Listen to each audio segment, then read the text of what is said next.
President Trump and Russia's President Vladimir Putin talked during the family photo session at the APEC Summit in Danang, Vietnam, on November 11.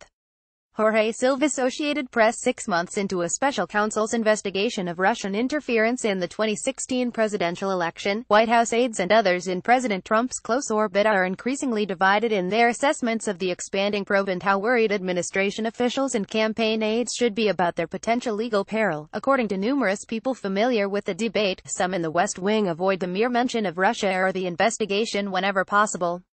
Others take solace in the reassurances of White House lawyer Ty Cobb that special counsel Robert S. Mueller III will be wrapping up the probe soon and the president and those close to him will be exonerated. And a few engage in grim gallows humor, privately joking about wiretaps. The investigation reached a critical turning point in recent weeks, with a formal subpoena to the campaign, an expanding list of potential witnesses and the indictments of former Trump campaign chairman Paul Manafort and his deputy, Rick Gates. Some within Trump's circle, including former Chief of Staff Reince Priebus, have already been interviewed by Mueller's investigators, while others such as Hope Hicks, the White House communications director and trusted confidant of the president, and White House counsel Donald McGahn are expected in coming weeks. One Republican operative in frequent contact with the White House described Mueller's team working through the staff like Pac-Man. "Of course they are worried," said the Republican, who insisted on anonymity to offer a candid assessment. "Anybody that ever had the words Russia come out of their lips or in an email, they're going to get talked to. These things are thorough and deep. It's going to be a long winter." The president himself, however, has warmed to Cobb's optimistic message on Mueller's probe. Cobb had initially said he hoped the focus on the White House would conclude by Thanksgiving, but adjusted the timeline slightly in an interview last week, saying he remains optimistic that it will wrap up by the end of the year, if not shortly thereafter. Trump's lawyers have also repeatedly said the president himself is not personally under investigation. "I've done my best, without overstepping, to share my view that the perception of the inquiry, that it involved a decade or more of financial transactions and other alleged issues that were mistakenly reported, just wasn't true, and that the issues were narrower and wholly consistent with the mandate provided by the Justice Department to the Office of the Special Counsel," Cobb said. Cobb added that those who have already been interviewed by Mueller's team have left feeling buoyed. "The people who have been interviewed generally feel they were treated fairly by the special counsel, and adequately prepared to assist them in understanding the relevant material," he said. "They came back feeling relieved that it was over, but nobody I know of was shaken or scared."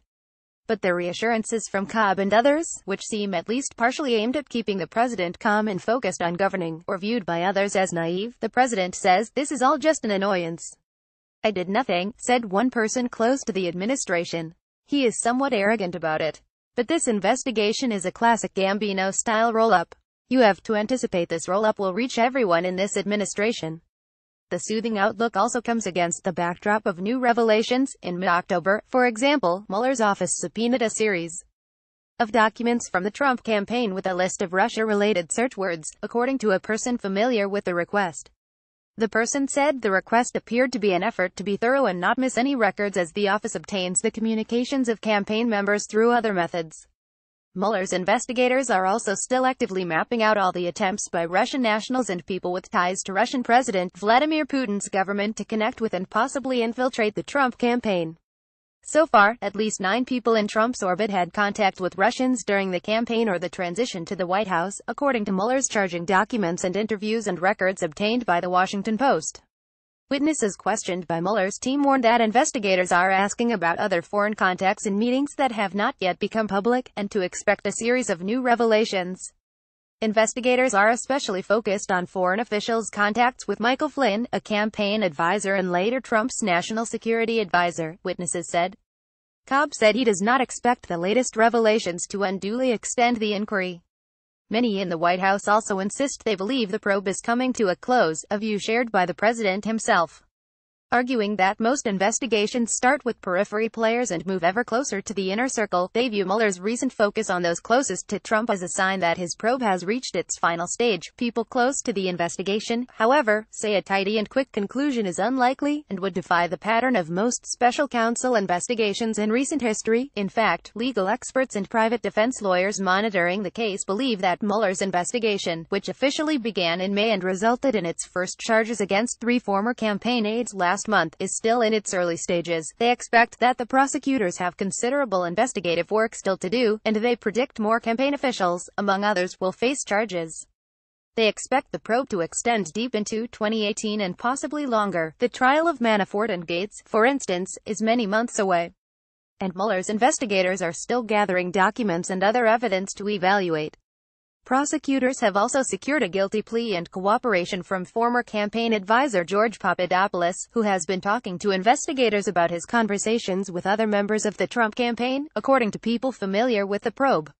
In any white-collar probe, investigative pressure on low-level officials can lead to guilty pleas and cooperation, generating new evidence and leads about those higher on the chain of command, these people noted. And while that process can stall out if people refuse to cooperate, or offer nothing of interest to investigators, there's no indication that has happened in the Russia investigation. I don't think there's any reason to believe this is almost over, said Randall Eliason, a former federal prosecutor who now teaches law at George Washington University.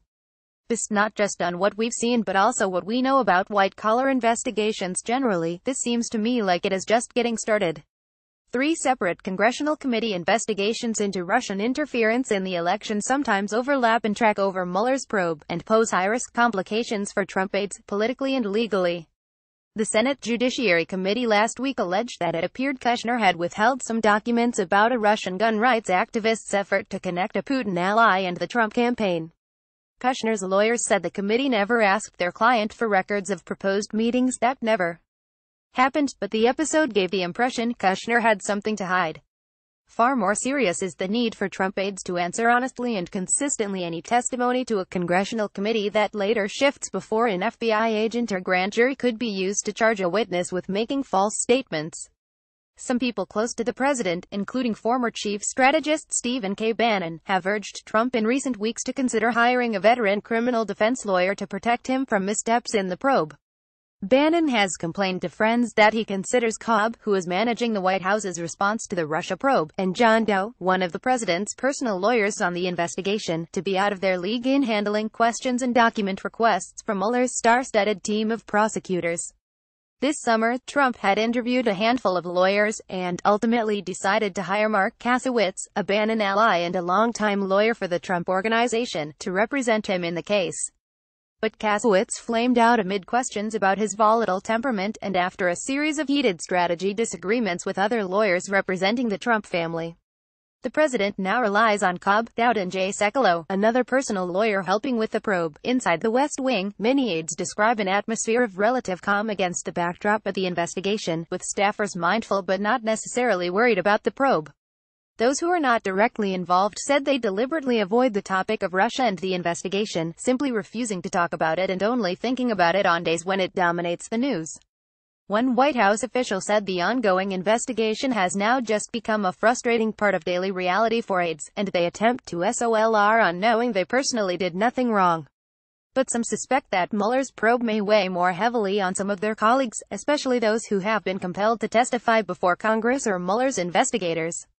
More than a dozen, including McGahn and Vice President Pence, have had to hire lawyers, and some junior aides fear their legal fees will rise to 3 or 4 times their annual salaries. One Republican close to the White House likened the low-grade nervousness to working for the Senate campaign of Roy Moore, the Alabama Republican facing allegations of unwanted UAL and romantic overtures to teenage girls when he was in his 30s, and never quite knowing what else might come out. The revelation last month that Papadopoulos had been arrested in July and was secretly cooperating with Mueller's team led many to rack their memories had they ever talked or emailed with him, and sometimes, gallows humor creeps into the West Wing. When the staff gather in the morning at the White House now, they jokingly say good morning. Are you wired? One person close to the administration said. Devlin Baird and Rosalind S. Helderman contributed to this report.